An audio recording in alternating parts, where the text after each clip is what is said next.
Welcome back to Forbidden Knowledge News. I'm your host, Chris Matthew. Tonight I want to welcome Terry Lovelace. He has an undergraduate degree in psychology and a Juris Doctor from Western Michigan University.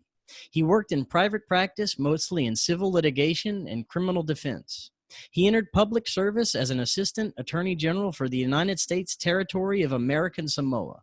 He later retired as an Assistant Attorney General from the state of Vermont in 2012. He lives in Dallas, Texas with his wife of 44 years and family. He served in the United States Air Force from 1973 to 1979 and had an alien abduction in 1977 while he was on active duty. He was trained as a medical EMT and drove an ambulance at Whitman Air Force Base for his entire enlistment. He is author of The Incident at Devil's Den. Terry, welcome. How are you tonight? Thank you, Chris. I'm well. I'm happy to be here. Well, thank you so much for joining us. I've been looking forward to this. But before we get started, I just want to thank our sponsor, My Patriot Supply. 2020 keeps getting stranger and more difficult, and things don't seem like they're going to get better anytime soon, although I really hope they will. It may be a while until we return to our old lives, so please be prepared for anything, including food storage. Make sure that tomorrow's survival is your top priority today. By building an emergency food supply right now, I use My Patriot Supply. You can too. They are the go-to experts in emergency preparedness. Right now, you can save $100 on a full 4-week supply of their food that lasts up to 25 years, and it tastes awesome. So don't let yourself get caught unprepared. Go to preparewithfkn.com right now or click the link in the description. That's preparewithfkn.com. Now, Terry, thank you again for joining us. Like I said, I've been looking so forward to this, and the more details I read from your book and hear your story in your interviews, the more I want to know about it. It is fascinating and it's terrifying at the same time. But it like I was telling you before, it's so great that you finally came out to tell your story. And from what I hear, that it is also helping a lot of others to come out and share their experience as well. What I'd like to start with tonight is by telling us what finally made you come out and want to share your experiences. Sure. Yeah, I'll be clear. I had no intention of ever sharing this story with anyone. It was between my wife and I. She was with me in 77. We'd been together 46 years. And, I made my living in the law. And unfortunately, there are some professions, academia, air traffic controllers, law enforcement, certain professions where if you come out with a story like this, it's the end of your career. It certainly would have been the end of my civil service career. And, what made me decide to do this was I woke up and I retired from state of Vermont as state's attorney in January of 2012, and my wife and I moved to Dallas, Texas to be with our adult kids and 2 grandkids. And in October of 2012, I got up, threw my legs over the bed one morning, and went to stand, and I couldn't put pressure on my right knee, and I fell. And I told my wife something's wrong with my knee. I need to go to the ER and have it x-rayed or something. And she's like, yeah, let's go. And she took me, I get all my medical care from the VA. And she took me to the Dallas North VA, and I saw a physician's assistant who was very kind and very knowledgeable. And she wheeled me into the x-ray room, and she took 2 shots and came out and said, I'm going to take these over. And took 2 shots and 2 more shots. And I had me remove my pants. She did the first one through my pant leg, and had me remove my pants for a better shot.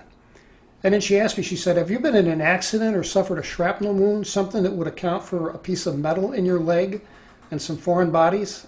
And I said, no, I never left the States, and I've never injured that leg other than, skinned knee as a kid.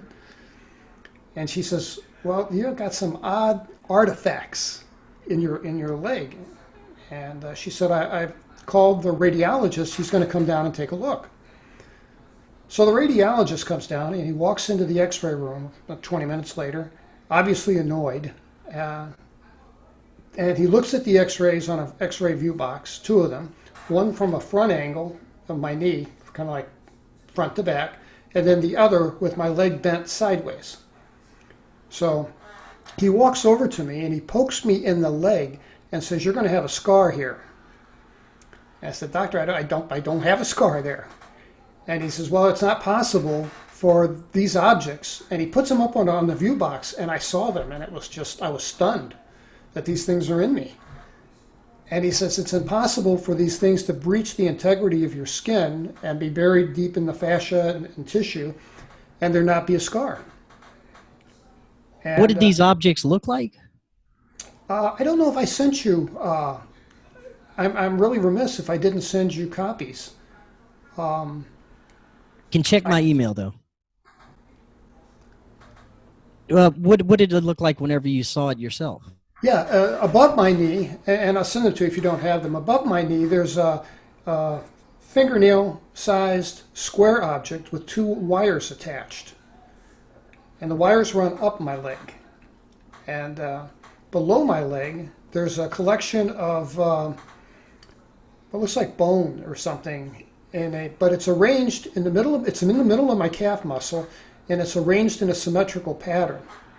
So what the doctor said was, the doctor was freaked out that there wasn't a scar. And I asked him, I said, "Doctor, how often is it that you see a foreign body in a foreign object in a human body and there not be a corresponding scar?"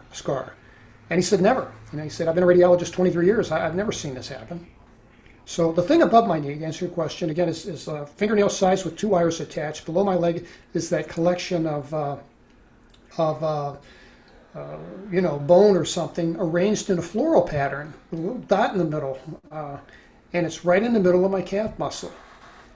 And he said that it's odd to see. He said normally bone doesn't spontaneously sprout in the middle of a calf muscle or any muscle. And he said much less arrange itself in a symmetrical pattern. And he thought it was very strange. He was, taken aback by this. And what it did for me was, it was like a slap in the face. I mean, that's it. I knew immediately that this thing related back to my 1977 event. And when that reality set in real quick, it drove home that these things had put their hands on me. And I just flipped out. I just couldn't. I wanted these things out of my leg as soon as possible. So it was frightening, and that was the catalyst for me to write this book. I might add that when I was going through this, I kept a journal on some loose leaf binders. I filled 2 loose leaf binders because I didn't know if I was going to be charged with a crime by the Air Force. So I thought it would be good to have my story recorded. So when I went to write this book, my wife flew to Michigan to our storage locker and found those loose leaf binders and brought them back, and that's what I used to write this book. Most of it's from memory anyway, but it was nice to have the written help there to refresh my memory.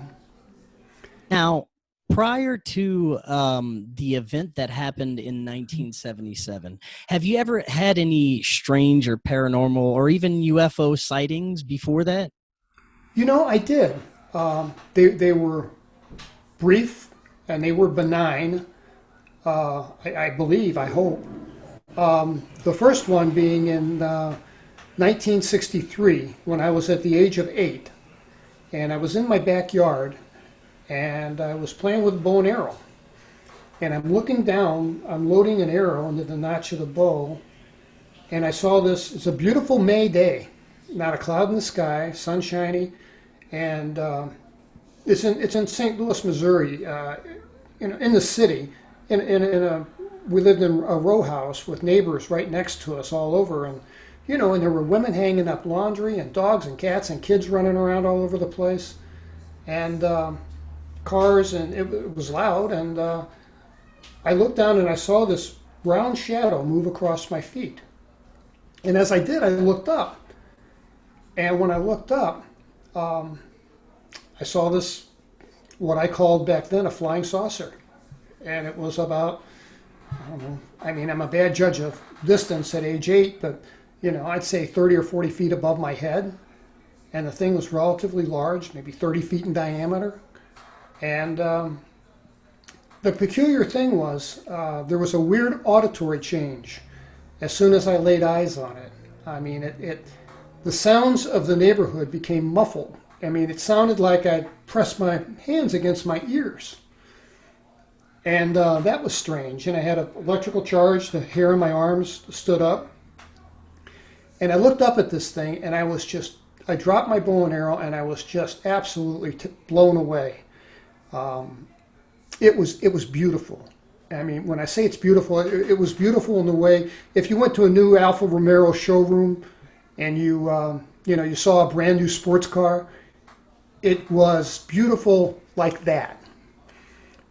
You know, it was just a work of art, I felt. And just a solid sheet of, looked like polished aluminum with the edges that curled up, and it wobbled a little bit in the breeze. And I had this crazy idea. I said, well, I should lie down on the grass and look up to get a better view of it. And that makes no sense. I don't know why I did that, but that's what I did. And as I'm watching it, it does this kind of list to starboard, tilts, and shoots off from 0 to 500 miles an hour in the blink of an eye, and it's gone. You know, and I'm screaming, "Mom!" You know, and my mother comes running out, you know, and thinks I probably shot a neighbor with an arrow or something, and checks me for blood and says, you know, stop screaming. And she refused to believe me. My parents refused to believe that I saw a UFO. And I had real trouble reconciling that. Because I was a pretty straight kid. You know, I didn't lie, I didn't tell tales. So 3 years later, on a bitterly cold January night, I went to bed. And while I'm in bed, in the middle of the night, I don't know what time, I wake up and the whole room is flooded with yellow, green, and yellow, white lights, multicolored lights.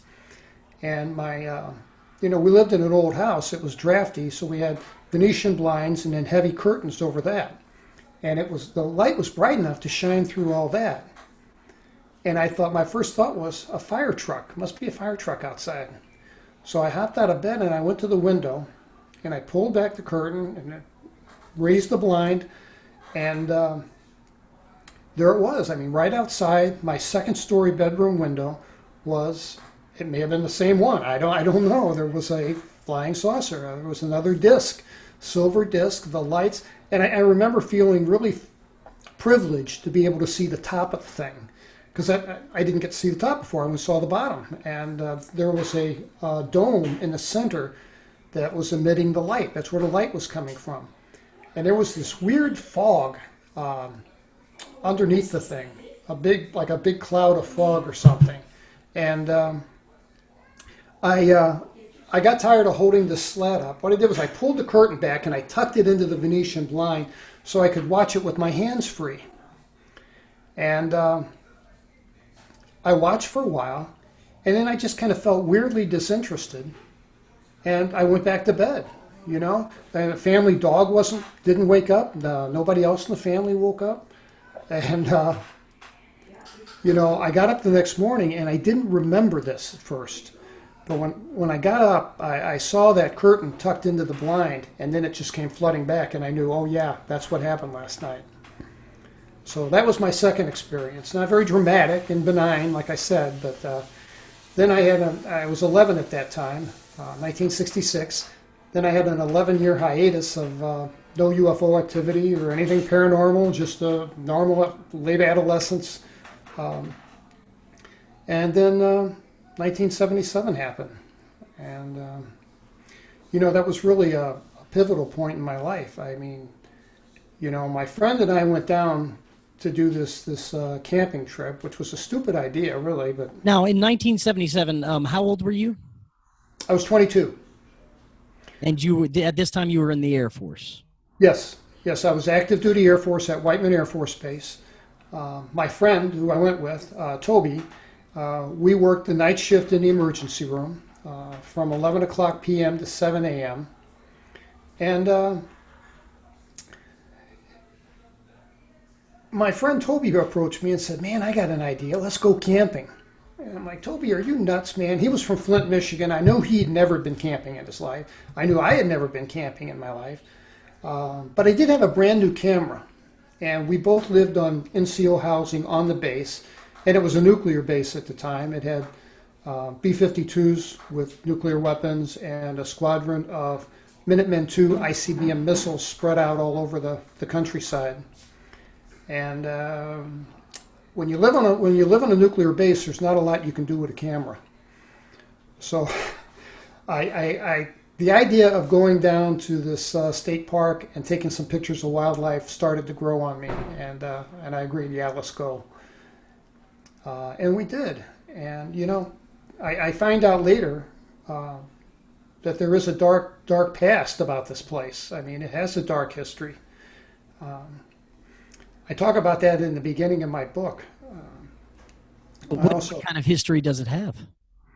Well, I approached the Parks Department and I wanted to get a list of deaths and missing persons and did a FOIA request, did everything the way you're supposed to do it, and they said, "We don't maintain these records. We don't have any records."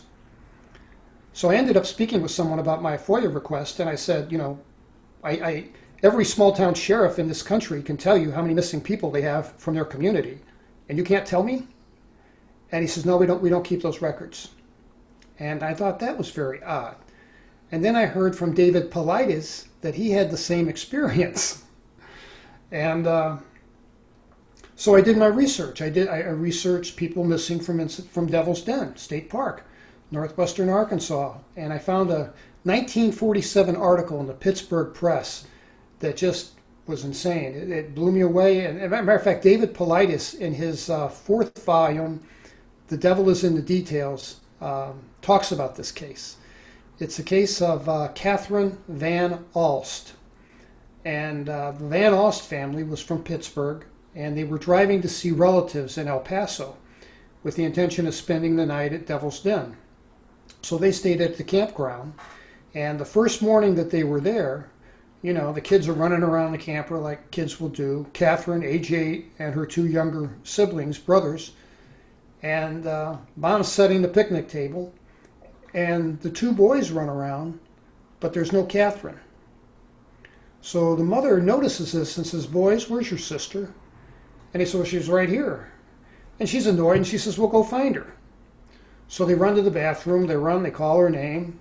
You know, the dad gets up out of the camper and comes outside, and they start looking. They get adjoining campers, join in the search. She's in a swimsuit with flip-flops. She can't have gone very far. So by noon, this was early in the morning, and by noon they have park rangers involved, both from Devil's Den State Park and from the federal park on the opposite side, from Ozark National Forest, had joined in the search. And it became a massive search effort, entailing, you know, 2,500 acres and thousands of people. And it was to last 7 days. And after the 7th day, it would transition from a rescue to a recovery mission. And there was a volunteer from University of Arkansas. The Pittsburgh Press and Kansas City Star refer to him just as Chadwick, so I don't know if it's a first name or a last, but he was a student from Arkansas State. And he was on top of like a cliff at an elevation of almost 800 feet from where they camped. Now, to get to this height, she would have had to walk about 5 miles of, you know, winding trails that went back and forth to get to the top of this thing. And he's up there, and the place has been searched twice before.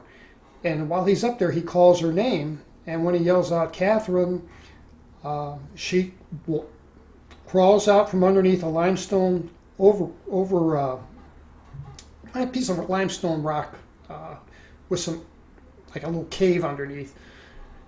She comes out and she says, "Here I am." And they found her. And what's crazy is that she hadn't lost an ounce of weight. Her hair was clean. Other than a few bug bites, she had no injuries whatsoever. She was well hydrated, and this is despite the fact that there was no potable water up there anywhere. So really strange story. And in the Pittsburgh Press article, the mother is quoted that when asked about her daughter's mood, she said, "My daughter was utterly serene." And that just seems out of context. Catherine said that she didn't remember anything until that morning. Has no idea what happened to her. Crazy story, man. That is crazy. When I'm writing this book in 2017, in August of 2017, there's a 32-year-old man from Bartlesville, Oklahoma, named Rodney Letterman, who was walking on the Butterfield Trail, not that far from where we camped, and he had asthma or something. And he stopped on the trail, and he said to his friend, he said, "Would you run back to the truck and grab my inhaler?"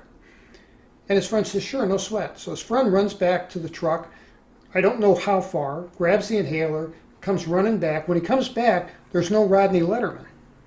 He's gone. And all they found was his cell phone on the ground. And bloodhounds from the Russellville Police Department brought in, and they got a scent from the phone and sat down, whatever that means. And there was a massive search. Again, thousands of people using helicopters with forward-looking infrared radar looking for a heat signature from the guy, and never found anything. And that's what I say in my book. However, after my book was on the was up on Amazon after March of 2018, there was an article. They found him in March of 2019 is when they found him. And what happened was someone was walking along the Butterfield Trail, and there was a log right off the trail. And sitting on top of that log, which was an open view for everyone to see, there was a piece of bone. And some guy picked it up and said, "This looks human." It was the skull cap. It was the top of Rodney Letterman's skull. It was sent to Bartlesville, Oklahoma, where the medical examiner did a DNA analysis on it and confirmed positively that it was the skull cap of Rodney Letterman. So crazy, crazy place. Wow. Man. Now let's get into your story. Take us through that day at Devil's Den in 1977. I can sure do that. We left Whiteman Air Force Base, and it's about a 6.5-hour drive, so we left early in the morning, and we just felt on top of the world. We were just really psyched to go on this trip. And on the way down, my friend said, "Let's not stay at the campground." And I'm like, "Why? If we stay in the campground, electricity, we got hot showers." And he's like, "Yeah, but think about it. We're going to have people to the right of us, people to the left of us. You might as well camp in Walmart's parking lot." And I thought, that's kind of a good point. So we decided that we were going to find our own place. And we took a paved road till it turned to gravel, till it turned to 2 ruts in the road. And then we came to a chain across the road with a very sternly worded "keep out" sign warning. And I thought, well, we'll go back and find another route. And my friend says, no, wait a minute. He hops out of the car. And what they'd done is they'd taken that chain and just made a noose and clicked it with a padlock and just draped that over the post on the opposite side of the road. So he gets out of the car, picks up the chain, drops it, falls to the ground. And we drove right in. And we were looking for a piece of high ground, and we could see one in the distance. And my friend Toby, who had an unerring sense of direction anyway, he was able to get us there. And we drove up this incline and crested the top of this thing. And I call it a meadow in the book. And I say that it's horseshoe shaped. That was based on walking it. When I wrote the book, I didn't bother to Google Earth to see if the place was still there, because I assumed, it's got to be covered with 40-year-old mature trees by now. But it's not. It's still there. It's a high plateau, almost triangular shaped. and that's where we set up camp. It was a gorgeous place. We had a beautiful view of the surrounding forest, and we set up our tent on the tree line. And we did all the fun stuff you do when you're camping. We set up our little Walmart tent, and we had our sleeping bags, some blankets we took from the hospital, and built a fire, and just having a pleasant evening. And I recall telling my friend, I could see why people like this. This is pretty cool. And he says, yeah, I told you. And we're laughing and cutting up. And then there's a lull in our conversation. Now, and I know this sounds cliche, and I almost apologize for it, but it's the God's truth, that this place went dead silent. I mean, it was dead silent. There were 15 minutes earlier, there were tree frogs and crickets and noises of the forest all over the place, and now it's just quiet. And not only was it quiet, but it was still. We lost the breeze that we'd had earlier, and it unnerved me. And I asked my friend, hey, Toby, man, is this normal to be this quiet? And he's like, oh, like he would know, right? And he said, yeah, we've been laughing and cutting up. The crickets, the tree frogs, all that stuff, they'll come back. Just wait, they'll come back. And I said, okay. So, but I still wasn't at ease. And a few minutes later, he has his head turned to the left, looking at something. And he's kind of fixated on it. And I'm about to ask him, what are you looking at? And he asked me, he says, hey, Terry, were those lights there before? And the lights were his torso. He was sitting up on the air mattress. His torso was blocking them. I couldn't see them. So I had to take a step back and stand up, and then I could see on the horizon there were these 3 bright stars, and they formed a perfect little triangle, and they were too far above the horizon to have been from a train or a parking lot or something. But they were absolutely stationary, so we didn't think it was an aircraft. I mean, we knew a little bit about aircraft. I mean, we didn't know of any plane that had that triangle light configuration. Because sometimes, if you're looking at a plane and it's headed right in your direction, it'll appear stationary when it's actually moving. So we gave it a few minutes and we're looking at it. And finally, this thing moves. And as it does, it rotates like it's on an axis and makes a turn. And it turned in such a way that it aligned the base of the triangle with the horizon, parallel to the horizon, with the apex of the triangle pointed up. And we're pretty excited about this, right? And then it starts to go up into the air. And at that moment, when it first moved up, I felt a wave of calm wash over me that I would say was very close to sedation. It was weird, it was like when I was 11 looking at that flying saucer and I had that disinterest and went back to bed. That's what this was like. It was like an odd disinterest. I mean, it wasn't apathy. I don't know really the best words to explain it, but it was more like I was an observer than a participant in this matter. It is strange. So my buddy must be in the same frame of mind because our conversations stopped. And I mean, had we had our wits about us, we'd have got in the car and got out of there because it was frightening, or it should have been frightening. It wasn't frightening at the time. And this thing climbed into the sky, and as it climbed, it did this tumbling thing where from the point of the apex seemed to be the direction where it was headed.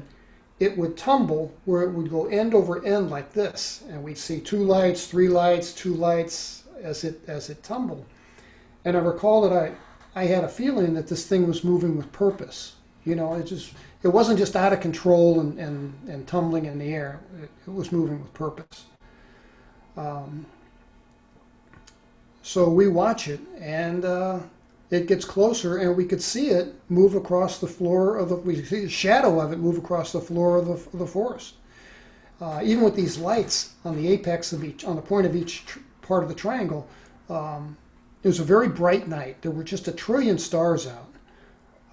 And the sky itself was a deep blue, but the area inside this triangle was jet black. So we could see, oh, it verified that it was a single solid object and not three objects moving in unison. And it was very big. It was big. And the closer it got, the bigger it got. And it came to a stop about 3,000 feet over our heads. And it was immense. I mean, it was the size of a Walmart. And, you know, to this day, I don't know why this thing wasn't seen in 5 counties. But I checked, and there were no reports. No reports. So we're watching this thing. And again, I feel these waves of calm wash over me. And from the middle of this thing, and the middle of the thing is just black because there's no light source on it. It's just jet black. From the middle of this triangle and underneath, there came a white light. And it like, boom, like someone flipped a switch, and it landed square in the middle of our campfire. And it had that quality like a high-power searchlight cutting through fog. You know, there's a column of light that's visible. That's what this was like. And it was about 6 inches in diameter. And it landed in our, if I can say it, right in the middle of our campfire, which was about 60 seconds maybe. And then again, like someone flipped a switch, it went off. And then immediately after that went off, a laser came from the exact same place. Now, 1977, lasers were kind of a new concept, and I'd only seen them on television. And this was a bluish purple light, about the diameter of a pencil, and it would land at a spot in our campsite and stay there for like 1/10 of a second, and then reappear in another place for 1/10 of a second. So this thing was, in a second, dancing 10 times all over our campsite. And it hit me in the chest a couple times. It hit our car, our tent. I didn't feel anything. But I remember thinking, this thing's checking us out. This thing's scanning us somehow. I mean, it just seemed like the logical conclusion. And we watched it, again, with minimal interest. And as soon as it turned off, my friend said, "Show's over." And I recall thinking all I wanted to do was go to sleep. I had never been so tired in my life, and it makes no sense whatsoever. I mean, I'd add that, you know, we had worked 3 years on the night shift. I mean, you know, midnight was like afternoon to us. So, I mean, we were tired from the drive, but we should not have been sleepy. I mean, we were like sedated. My friend walks over, he throws his air mattresses into the tent and just kind of falls on top of them. And I followed suit. It was a small tent. I threw mine in. And, you know, I didn't bother to take off my boots or take off my shirt. And that would kind of be important later, and I'll explain. I fell on top of this air mattress, and I was out. I mean, boom, I was absolutely, the second my head hit the pillow, I was out. And about 4.5 hours passed. And I woke up with this flood of green and yellow and white lights, brilliant lights, flashing at odd intervals. And a low droning noise, like if you've ever stood next to a locomotive or a big piece of industrial machinery, they make a noise that's more powerful than it is loud. You can feel it in your chest. That's what this noise was like. And the evening before, we didn't hear anything when this thing was over our heads. So, and I'm confused. I don't have my wits about me, and I'm thinking, these lights, they're probably the overhead lights from a park ranger's truck here to kick us out. And I got to my knees, and I realized I was hurting. And I looked down, and my boots are undone. They've been unlaced halfway down. And, you know, the military teaches you to take care of your feet. You know, I just would never do that. I took off my boot, and I noticed my sock is on sideways. Now, I know that I didn't do that. So I'm annoyed and confused, and I put them on properly and laced my boots up. And I glance over at my friend during one of these flashes of bright lights, and because when the light's not flashing, it's pitch dark. And when the light flashed, I could see he's on his knees and he's looking at something outside the left side of the tent through the flap. And in one of the flashes of light, I could see he had tracks of tears down his right side of his face. And that scared me.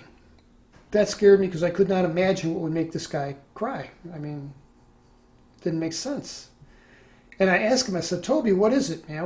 What's out there? Is it park rangers? And he kind of, puts his fingers across his lips in the universal sign, be quiet. And he said, they're still out there. And I said, who's still out there, Toby? And I got to my knees, and I got in front of my tent, and he leans on me, and he's kind of sobbing. And I look out my flap of the tent, and I see two things. I see that this thing that was 3,000 feet over our campsite has descended, and this thing is now just 30 feet over this meadow. I mean, 30 feet, it's like 3 stories. And underneath this thing, the lights on the points are very bright, and they're flashing. That's where the flashing lights are coming from.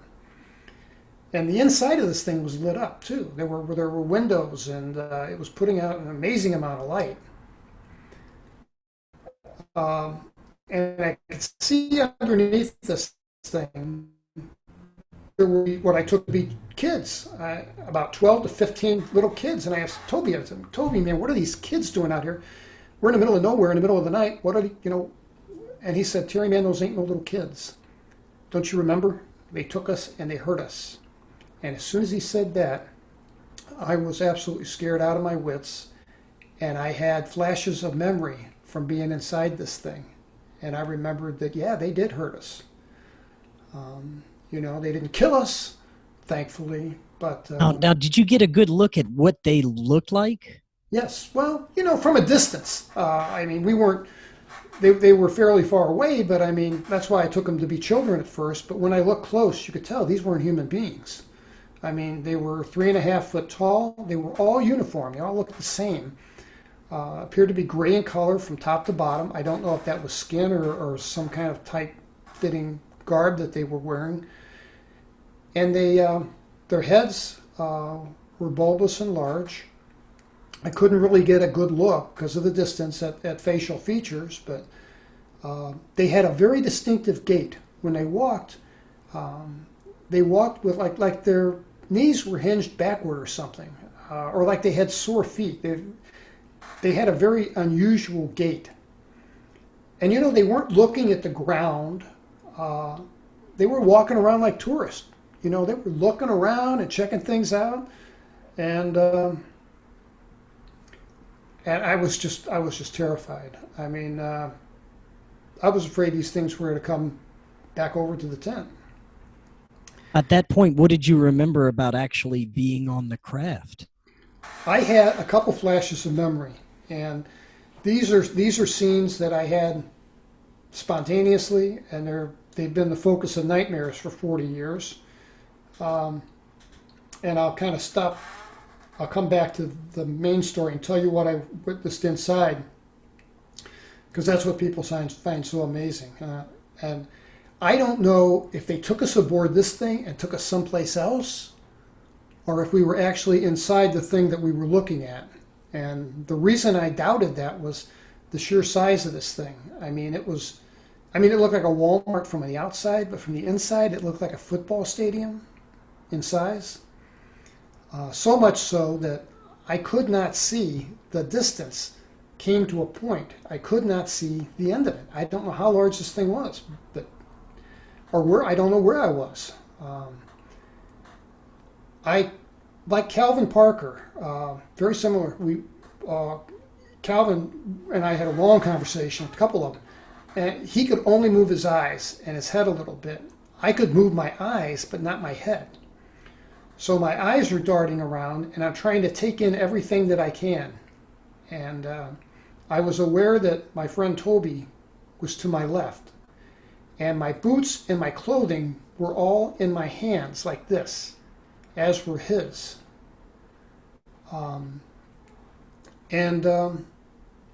There were many levels. this was like an open mezzanine, and I wasn't able to tilt my head to look up. I would like to have known how tall it really was and what was at the ceiling, but I couldn't get that vantage point.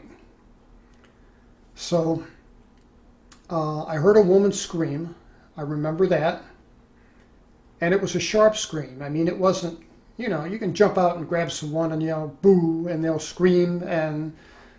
But, you know, if you're experiencing pain, there's a different character to your scream. And this woman sounded like she was hurting, and that scared me. And there were a couple other things I noticed.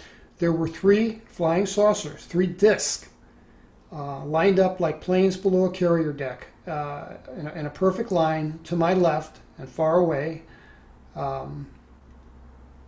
And there were these little gray guys running all over the place. And I have a theory about them. Calvin Parker agrees with me. I don't think these things are living sentient beings like you and I, at least the ones that we ran into. I think these things are some kind of combination of artificial intelligence and some biological material, nanotechnology, you know, quantum computing, who knows? I think they're manufactured, though. I don't think they're living sentient beings. And they're running around, they're all kind of, you can tell they're task-oriented. They're not just running around aimlessly. Everything that I see is either like stainless steel or white porcelain. And the lights inside of this thing are absolutely insane. I mean, it's like they've got, and the light seems to illuminate from I didn't see any light fixtures. The light illuminated from the walls, the floor, the ceiling. It was just, and that was one of the injuries that we suffered, was we both had what was called a flash burn to the eyes. It's what an arc welder would get if they didn't wear the mask and they looked at the, it's a sunburn to the cornea of your eye. So I noticed that Toby was gone. I sensed that Toby was gone. And then I heard his voice, and I heard him say, no, no, oh my God, no, and I heard him scream. And while this is going on, there's a 6-foot-tall, chalkish pink in complexion, 6-foot-tall being that looks, you know, humanoid. And maybe just classic 2 dots for nostrils, a slit of a mouth, and his eyes were big, but they weren't exaggerated like on the motion pictures. They were just like a pair of wraparound Ray-Bans almost, you know. They were just that big. There were no ears that I could discern, no hair on top of his head, and he was wearing a gray uniform, and I remember that it had a V-neck. And I'm straining my eyes to the left to see this guy. And just by happenstance, he turns his head to the right. And we locked eyes. And that was the most frightening experience of being on the ship, was with that moment that we locked eyes. As soon as we locked eyes, and I don't know how to best explain this, but this guy was in my head. I mean, he was in my head. I mean, he knew my wife, he knew my secrets, he knew my ambitions, my failings, he knew everything about me.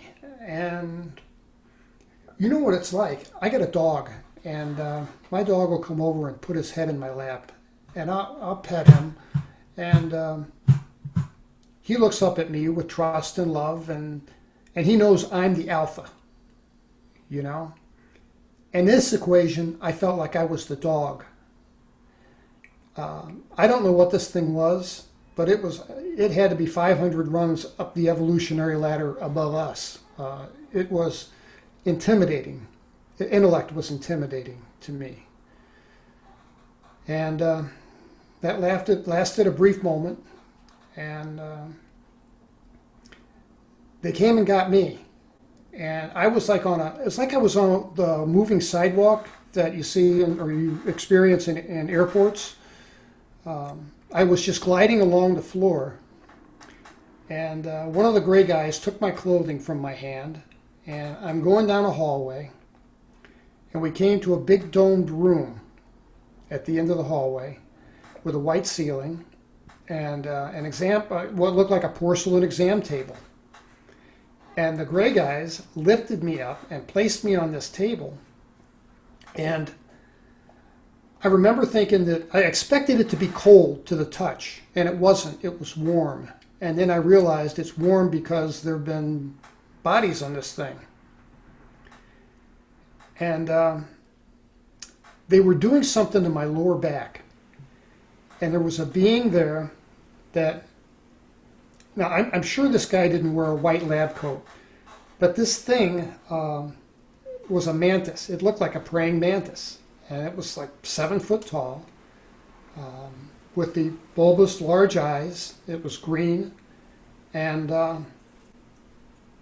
like I say, in my mind's eye, I picture him being in a white lab coat. And I got a vibe from him that he was medical or something. He wasn't as scary as the other guy that I saw, even though he was more frightening looks-wise. And I'm screaming. And I'm filling my lungs with air, and I'm screaming as loud as I can. And I can't hear anything. And I can't really, I can feel my chest expanding. I know I'm full of air. I can't really see it because I'm positioned in supine on top of this table.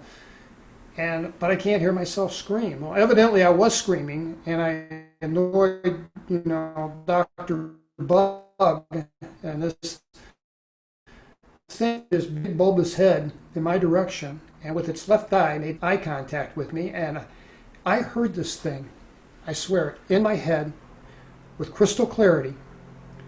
I heard it in the middle of my head. Why are you screaming? Stop screaming. You know we take you back. You know we don't hurt you. Now stop screaming. And he hit me on top of the head with a big green digit, and I was out.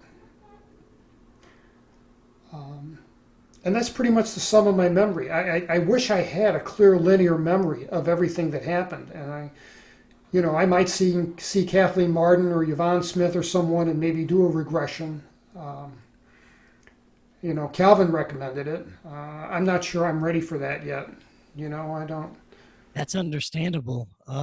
Definitely. And if you do have that, I'd love to have you back on to have further details about that for sure. Now take us back to the tent. Right after you realizing what's happening, Toby sobbing, what happens next? Well, what happened next was, that's where I left off.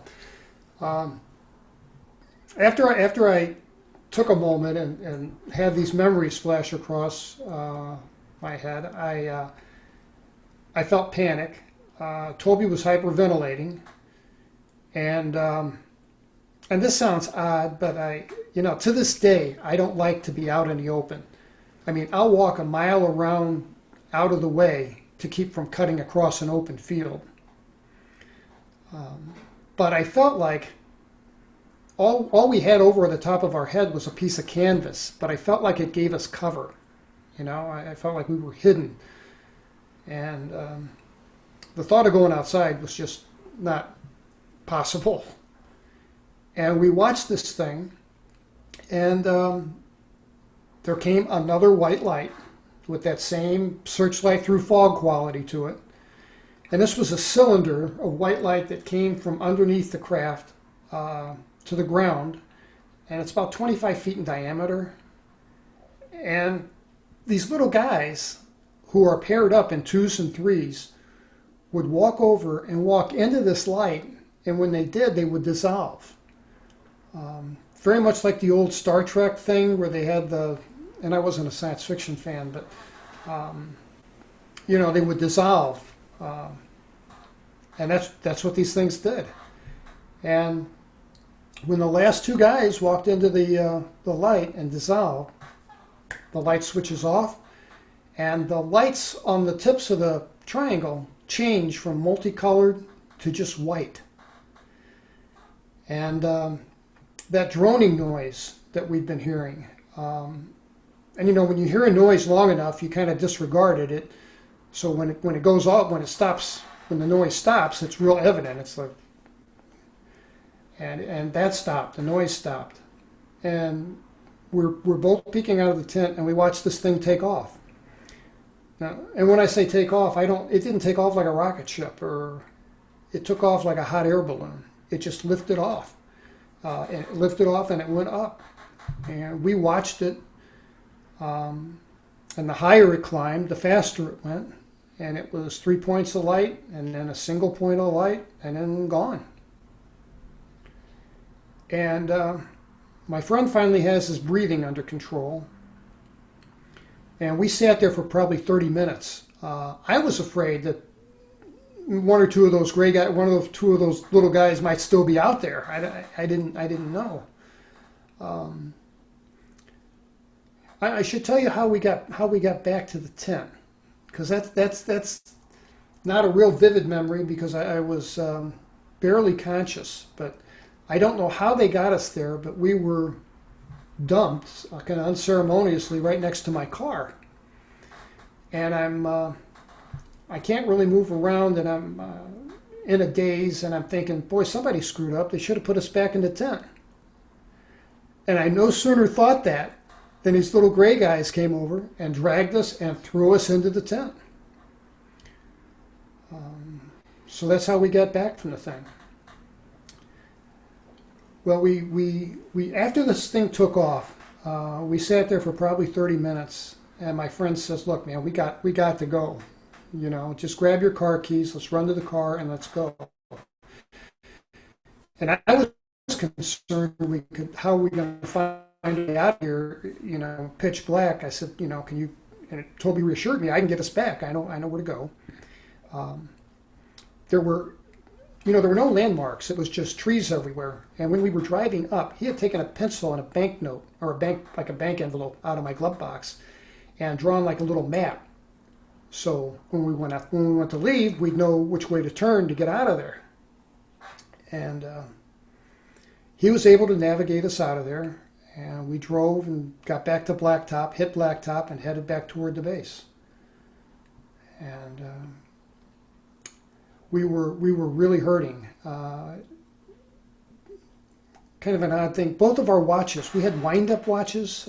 This was before quartz were common, and we both wore watches because we were EMTs. They were, you know, what you needed for the job. Both of our watches had stopped at 240, and my watch never ran again. And it was a nice Elgin watch. It wasn't a cheap watch. I wish I'd saved it. But in the morning, when the sunshine came out, our eyes were just, I mean, it was like somebody threw sand in our eyes. Our eyes really, really hurt.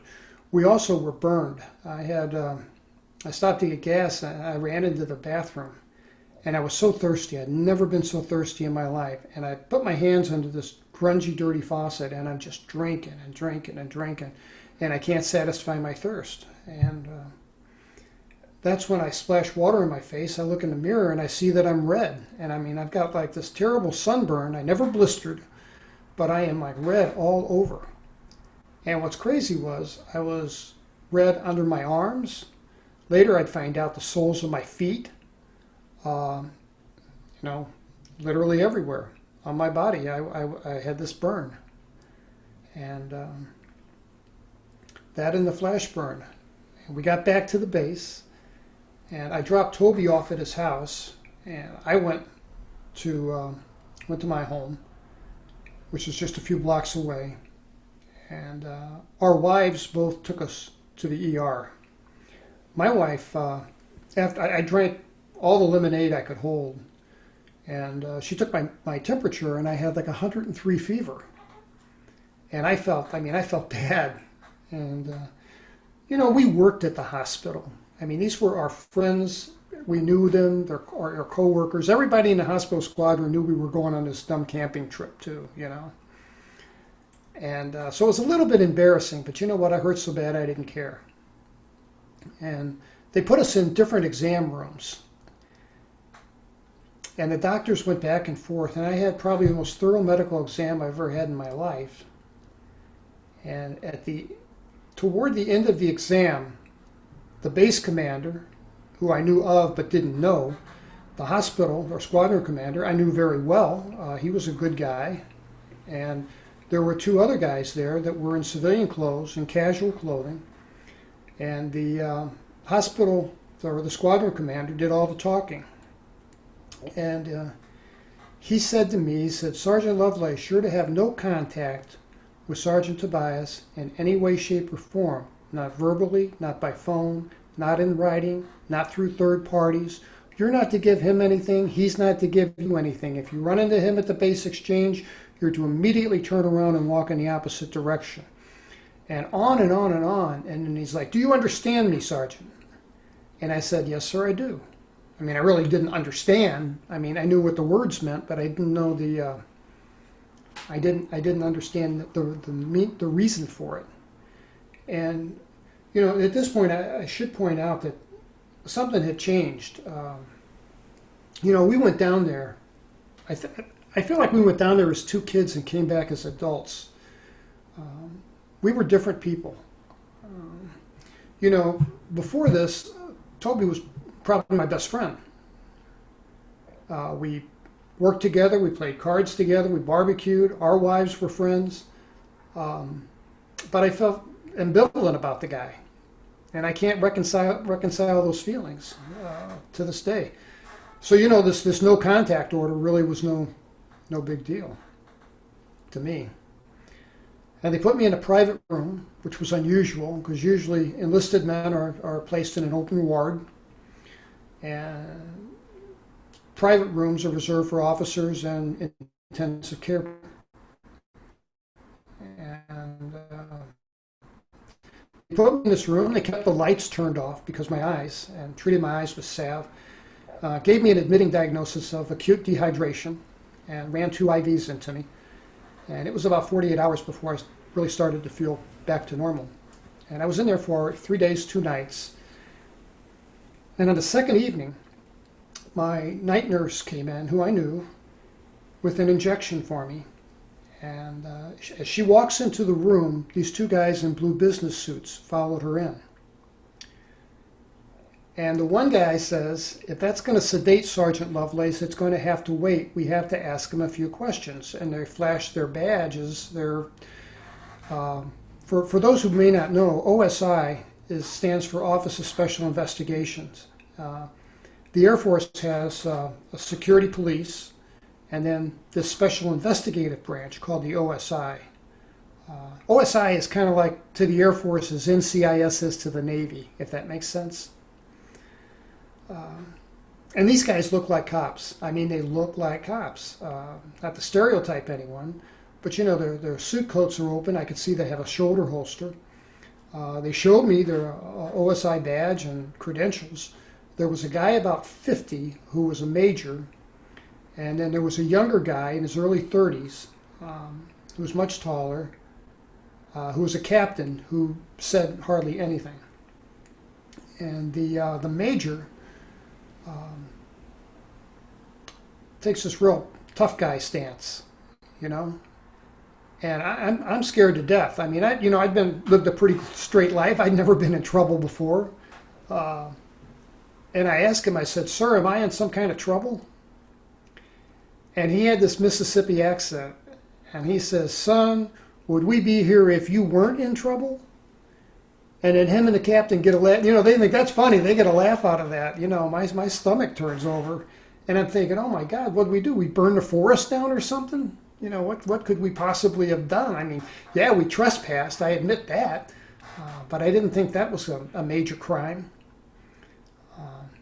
So I'll stress it. When we left there, when we left Devil's Den, we left everything there. We left our tent, blankets, air mattresses, cooler, Toby's backpack with his name and address in it. So he lived on the base. They knew we were from the air base.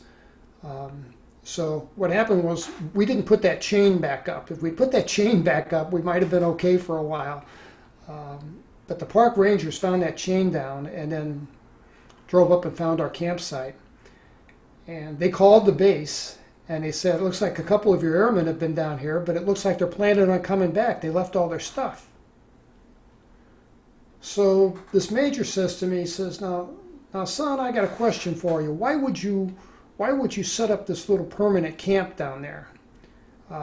You know, the only thing I can think of is that you got a little marijuana plot growing out there. Is that what this is all about? And that really scared me because in 1977 that would have been a dishonorable discharge in maybe Leavenworth. I mean, it was a big deal. And then I thought, well, who knows? Somebody might, just happen to have some marijuana growing out there. It wouldn't be unheard of. So I'm really scared. And he reads me my rights under the Uniform Code of Military Justice, and I don't understand a word of it. And he swipes everything off my side table and rolls it under my chest. He flips on the overhead lights, and I'm like, sir, I really can't. That hurts my eyes. Could we work with the lights off, sir? And he said, can't work in the dark. Got to see what we're doing, son. And he laid out 6 forms in front of me, and he gave me a pen, put it in my hand, and I said, sir, what are these? And he says, well, these are waiver and consent forms. These give us permission to take a look in your house and see if you've got a big bag of marijuana in your house or in the trunk of your car. You don't have a big bag of marijuana in the trunk of your car or in your house, do you? And I said, no, sir. And he said, well, then you wouldn't object to us taking a look, would you? And, later on, I find out that that's, when you consent to a consent search, that's one of the exceptions to needing a warrant. If you consent, you forfeit your right to object to the legality of the search. So these guys were pretty polished. I mean, I felt boxed. And I mean, I knew I didn't have any contraband. I knew I didn't have anything I wasn't supposed to have. So I'm like, sure, why not? And I signed the consent forms. And I signed 6 forms in total. I think one was an NDA. Not sure, don't really care. And one of them was a consent to hypnotic regression, memory enhancement by hypnotic regression with chemical enhancement. And that came to happen weeks later. So these guys finish off, and the captain leaves with these consent forms, and they went to my house and searched my home, scared my poor wife half to death, took my car, kept it 2 days, gave it back to us, and it was as clean as it was the day it came off the showroom floor. And I thought they did that to be nice, but in retrospect, I don't think it was to be nice. I don't know, what they were looking for. I mean, that sounds like very much like a forensic examination of some kind. So the captain leaves, like I said, with these consent forms, and the major has me thoroughly intimidated. I'm scared of this guy. And the nurse came in and said, Doctor wants Sergeant Lovelace to have this injection. And he says, well, give us just a minute. I'm just finishing up. And she said, all right, I'll be back in 5. And she left. And he shut the door, and he got down right next to my ear. And this is just so important. And he said to me in a whisper, he said, son, I know, and you two knuckleheads stumbled onto something out there, and I think you know exactly what I mean. And I didn't answer. And I wasn't about to tell anybody, doctors or anyone, that we saw a UFO the size of Walmart, because we would have been on a psych ward. So I said nothing. I didn't answer. So again, he says, oh, I know you know what I mean. And all I need is your film and your camera. And by the way, how many pictures did you take of it? And this is when I answered him, and I shouldn't have said anything, but I messed up, and I did. And I said, sir, I never took a single picture. And that confirmed in his mind. Well, I think he already knew. He knew what we saw. I don't know how he knew, but he knew. And it was crazy. Toby had his backpack right next to him. I actually left my camera at home, which is crazy, out of character for me. But Toby had a camera in his backpack. And the thought of taking a picture of this thing never crossed our mind. It never crossed our mind. I don't get it. But it didn't. So he leaves, and I'm under this no contact order, but I do want to say goodbye to my friend. they cut orders for him to go to Japan, and they did this at light speed. And we were coming home from the base exchange. We went grocery shopping one day, and we're in my wife's Carmen Ghia, so she's driving.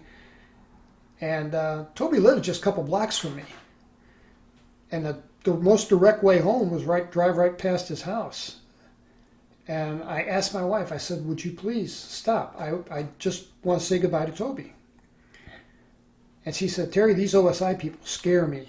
You know, you're under an order, and I don't think you should do this. And I'm like, look, I owe the guy that. He was my best friend for a long time, and he's leaving, and I just feel compelled I need to do this. And she relented, and I said, look, I'll be back in 4 minutes. No problem. And I hopped out of the car, and I walked up to the door, the front door, the same one I've walked through 100 times before. And I went in the house, and I saw his wife, Tammy. And it was obviously we're packing, getting ready to move. And she just glares at me and says, you're not supposed to be here. And I said, I know, I just want to say goodbye to Toby and wish you guys well. Well, Toby was in the bedroom and heard this. And he comes out, and he comes around the corner and walks down the hallway. And I'm shocked, because he's a wreck. I mean, he's a mess. Now, I don't know all what they did to us, but whatever they did to me, they gave him a double dose. And he was messed up. He was unshaven. His hair was all messed up. He was wearing dirty clothes. He was barefoot. I know he was packing to move, but still, it was just out of character for him. And it was an odd moment, and it's really ingrained in my memory for some reason, but it was a dramatic moment for me anyway. I wanted to embrace the guy. I thought that would be appropriate, and I didn't. And I held out my hand, and we did this awkward back and forth thing, and finally managed to do a handshake. And I said, man, I just want to wish you well. I know you're headed for Japan. I just want to wish you well. And Toby was shorter than I am by about 6 inches. And he looked up at me. He's got these bloodshot eyes, and I could smell liquor on his breath. And it's an important point that Toby was never a drinker. Never. I mean, at a barbecue or something, he might have a beer and a half, but he was never a drinker. Certainly not hard liquor. And this smelled like vodka or something. And his eyes were like bloodshot. He looks up at me and he says, it happened, didn't it, Terry? And I said, yes, my brother, it really happened. And you're not losing your mind. And he said, but why us? And I break my gaze with him, and I looked down at my shoes, and I just said, man, I don't have a clue. And we stood there for a moment in silence, and then I turned and I ran out of the house. Got back in the car. And what was disturbing was, when I went back to the car, there was a blue security police car parked right in back of my wife, who has a truck parked in front of her, so she's hemmed in. You know, I walk back, I look these guys in the eye, I walk back, I get into Carmen Ghia, yeah, I'm scared, my wife is crying. I'm like, look, baby, if they wanted us arrested, we'd be in handcuffs, you know, and we're not. So wiggle your way out of here. You know, you're not a parallel park, and let's just go home. And she calmed down, and that's what she did. And when I got home, I grabbed bags of groceries and opened my front door, and my phone's ringing. My wall phone is ringing. And I pick up the phone, said, hello, and it was the major, same one that stopped by my hospital room and interrogated me. And he said, son, you know what really gets my gall, or something like that. I forget the exact phrase he used. I think that may have been it. Is he said to have someone disobey a direct order from me. And he said, you know, you did that. You disobeyed a direct order from me to have no contact with Sergeant Tobias. And he says, you know, watch your behind, because we're watching you. And then he said in kind of a cheery voice, "Did you find your camera and film yet?" And I said, "No, sir. I don't have anything for you." And he said, "Well, it doesn't matter much now." And he hung up. And I kind of thought this thing was going to die and go away, but this reaffirmed that no, this thing is headed towards some kind of conclusion. And I figured out that they really thought. I mean, I had this reputation as a photographer. I had a darkroom set up in my house. I think they were convinced that I had a 36 exposure roll of film of this UFO, of this triangle. And God, I wish I did. I wish I did. And now, have you ever spoken with Toby again after that? There's a long story about Toby. Toby went to Japan, and this was 77. I finished my enlistment in October of 79. I did not speak to him while he was in Japan. And I got out and went to finish undergrad and go to law school. And early 80s, I had the compulsion to reach out to him. And I had his dad's phone number in Flint, Michigan, and I called his dad. And his dad said, "Yeah, Toby's here. He's living with me. And he's on the street, and he's not doing real well. But if you leave me your phone number," he knew who I was. He said, "Leave me your phone number, I'll have him call you." And he never did call me. And a few months went by, and then I called him back, and he said, he didn't say anything. The phone was disconnected. So then we got a call. Like I said, my wife was friends with his wife, with Toby's wife. So she called my wife, Sheila, and said, "Yeah, I'm back in the States. Toby and I separated and then got divorced." And she said, "I'm remarried to a wonderful guy who's a long-haul trucker, and I'm riding around with him. And we're going to be in Michigan. Love to see you." And my wife was like, "We'd love to see you too. Please come by." So she did. She and her new husband. And we exchanged addresses, and we never sent a Christmas card or anything. She was in our address book till sometime in the 90s, and then dropped off. But she told us a story that Toby never did get over this. This. I mean, I had my struggles with it too. I had 40 years of nightmares and PTSD and odd fears and flashbacks. But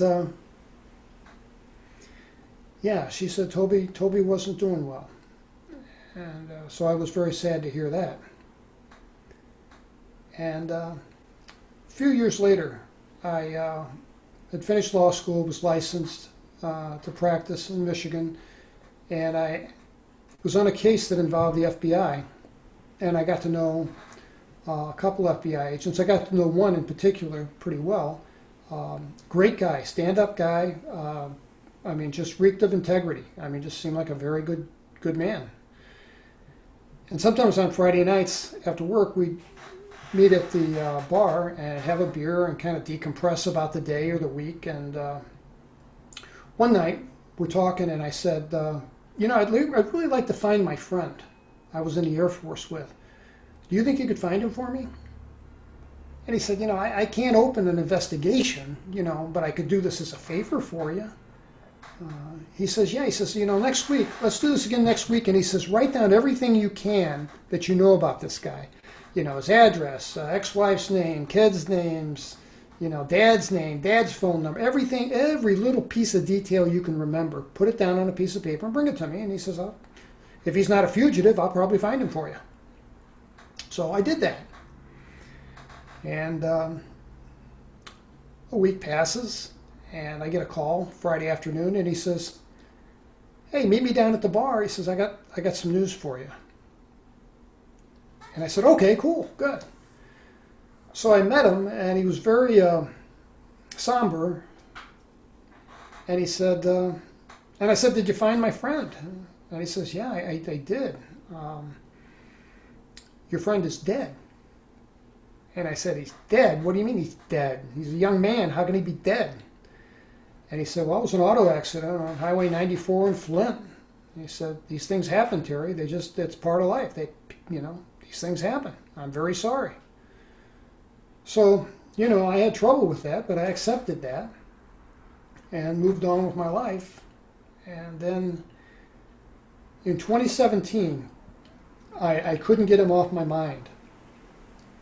And I thought, I'm going to find his obit. As long as I'm doing research for this book, I'm going to find his obituary. And I did. And he was alive until September 4th, 2007. He lied to me. I don't know why he lied to me. I don't know if I've got a file that's tagged or something, but he lied to me. And, we could have got back together. And that's just a shame. Yeah, that's very unfortunate that you weren't able to catch up and kind of, discuss your story and have a little bit more closure on that. So you suspect he may have possibly been interfered with, or had something stop him from finding out this information for you? Yeah, I believe that. I believe he may have got on a computer or whatever the law enforcement has, if the FBI has. There may have been a tag or something. But they made it clear they didn't want us together. Now we have a few minutes left. After this experience in 1977, between then and when you went and had your x-ray and finally realized that there was something wrong, had you had any experiences between then or even recently? Yeah, I have actually. In 1987, in the fall of the year in Michigan, it's very pretty, and I used to like to get up on a September, October day on Sunday and put on some leather and go out and get on my motorcycle and go for a ride. And it was kind of like a family thing. I would leave, let everybody sleep in. I'd leave around 7:30, and I'd be back by 10:30 at the latest. And then I'd make, pancake breakfast for everybody. It was a ritual, a fall ritual. And I got up that morning in particular, and that was the morning after my wife had her one and only experience that she's ever had in her life. And I should back up because that happened before I went on my motorcycle ride. But that evening, she reached over for me in bed and said I wasn't in bed. And she said that at the foot of the bed, silhouetted by the window in back of her, was a petite Asian, the figure of a petite, what she took to be an Asian woman, in like a robe of some kind with a hood. And she said that she heard this woman say to her, "Go back to sleep, everything's okay." But she never saw her lips move. And that's what she did. She rolled over and went back to sleep. Now, she didn't tell me about this for 3 days because she was wrestling with this. Was this a dream or was this real? But she, asserted that, yeah, this was real. So, and then this next morning, I go for my motorcycle ride. And I had 3 or 4 routes that I knew. I knew how long it would take me to go on the run. I knew where to go, and they were all nice scenic routes with very little traffic, and so I could open my bike up a little bit. And I recall it was a great day, and I'm thinking about work, and I'm coming to a curve in the road, and I'm throttling back from like 80 down to about 65. And my mind's focused on work. And then the next thing I know is I'm doing about 30 miles an hour on a gravel road. Now, I never, ever took my bike on a gravel road. It's dangerous and it's bad for the bike. And I thought, man, I know I'm absent-minded, but this is crazy. And you know what it was like? It was as if you had a piece of motion picture film and you cut out a 3-foot section and just spliced it back together. It was absolutely seamless. I was on the bike, like I say, throttling down on pavement, going around this turn, and the next millisecond, I mean, like in the blink of an eye, I'm on this farm road, and I have no idea where I'm at. And I parked my bike, and I'm thinking, well, I've got to pay better attention. I turn the bike around and I head back. I'm about a mile off the blacktop. I got back on blacktop. There's nothing but soybean fields on either side of me. So, there's no landmarks of any kind. And I got back on the road and went home. Got home and my wife is a mess. She's crying. And she's like, where the hell have you been? She says, I'm about to call the state police. I don't know what happened to you. Days before cell phones. And I'm thinking it's 10:30, I didn't look at my watch because it's underneath all this leather. But I'm thinking it's got to be 10:30 or thereabouts. And then I hear the cartoons, on a cartoon channel that my kids are listening to. And I knew that at the time it wasn't 10:30. And I lost 2 hours. And I have no idea. So wow, that is fascinating. Now, before we close up, is there any other experiences that you had? I heard a interview recently where you said you did have an experience in 2019. I did. Tell us about that before we close out. I sure will. I sleep with my iPhone in the breast pocket of a t-shirt, hooked up to headphones, and I listen to meditative tapes. I also, because it's an iPhone, the battery's bad, I keep it plugged into the wall, but I got a long cord, and it never interferes with my sleep. It puts me to sleep, and it masks all the ambient noise in the house, all the creaks and knocks and things that are normal that, would freak me out. So it serves those two purposes. And this night, and it was April 16th, 2019, I woke up at 5:55 a.m. out of breath and sweating, and I didn't have any chest pain, but because I couldn't catch my breath, I thought I was having some kind of cardiac event because I'd had a heart attack before. And I told my wife, I said, you better call an ambulance. And she called an ambulance, and my blood pressure was like 220 over 120. My pulse was tachycardic. It was like 150 or something crazy.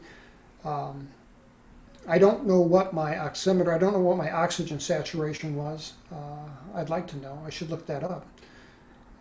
And they took me to the hospital. And I'm in the hospital about 30 minutes, and I start to feel back to normal. My blood pressure comes back to normal. My pulse rate drops. And I mean, I know the drill. It's an EKG, a chest X-ray, and cardiac enzymes. That's what they do. And the doctor comes back and says, you're negative for everything. He said, I can't find anything wrong with you. He says, as far as being out of breath and tachycardic and waking up at 5:55, I don't know anything. I don't know what happened to you. But he says, I don't see any need to keep you here for observation. We're going to cut you loose at 3 o'clock. So they did. And I went home and I ate dinner, and then I went out for my usual walk after dinner because I felt well enough to do that. And as I'm walking out the front door, it's about 7:30 in the evening, I pulled out my iPhone and I hit my health app because I wanted to see how many steps I had for the day because I knew it had to be under 300, and I try to log 1.5 miles a day religiously. So I hit my health app, and at the bottom, I think the number of steps that I made for the whole day was 312. And then below that, there was, the app has a stairs climbed, and it said 6 flights at 5:24 a.m. Now, at 5:24 a.m., that's 31 minutes before I woke up. I should have been sound asleep with my wife. And then I looked at the next screen, and it shows at between 5:23 and 5:24 a red spike that goes up. It's in on the left side on the x-axis. It shows 10-foot increments up. And normally, you know, if you climb 6 flights of stairs, you know, unless you're an Olympic athlete, you don't do it in a minute. You do it over a passage of time. And that bottom index runs from left to right and indicates passage of time. So, like if I had climbed 6 flights of stairs, I would have had a stair step type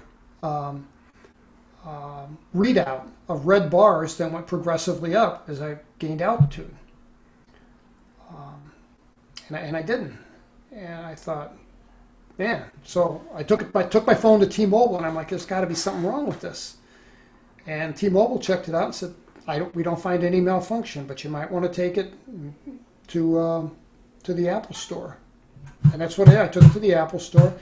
They were very busy. I gave it to a woman, and she said, I'll run a diagnostic on it for you if you want to come back in a couple hours.